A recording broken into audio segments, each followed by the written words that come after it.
मानव समाचार, मानवता के हक में। आपण पाहत आहात मानव समाचार मराठी। पाहूया ठळक बातम्या। मालेगाव तालुक्यातील दाभाडी शिवारातून पिकअप वाहन चोरणारा चोरटा अटक। नाशिक ग्रामीण स्थानिक गुन्हे शाखेची कार्यवाही।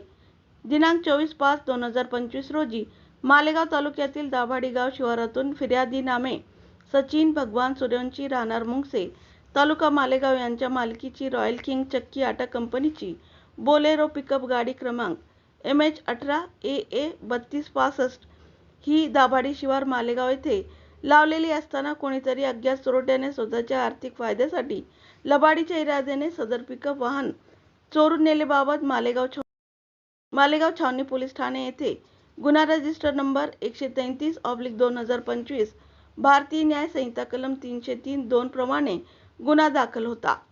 सदर चोरीच्या घटनेबाबत नाशिक ग्रामीण स्थानिक गुन्हे शाखेचे पथक समांतर तपास करत होते। सदर चोरीचे वाहन हे मालेगाव शहराच्या दिशेने आल्याचे प्राथमिकदृष्ट्या निदर्शनास आले होते। त्याप्रमाणे स्थानिक गुन्हे शाखेच्या पथकातील अधिकारी व अंमलदार यांनी सदर वाहनाचा मार्ग काढून गुप्त बातमीदारामार्फत गोपनीय माहिती घेऊन सदरचे वाहन हे इसम नामे आसिफ इक्बाल सैफ अहमद वय 32 राहणार रमजानपुरा मालेगाव तालुका मालेगाव याने चोरी केली असल्याची खात्रीशीर बातमी मिळाली। त्यास मुंबई आग्रा महामार्गावरील मड्डे हॉटेल परिसरातून ताब्यात घेण्यात आले। त्यास विश्वासात घेऊन चौकशी केली असता त्याने दाभाडी शिवारातून सदर पिकअप वाहन चोरी केल्याची कबुली दिली आहे।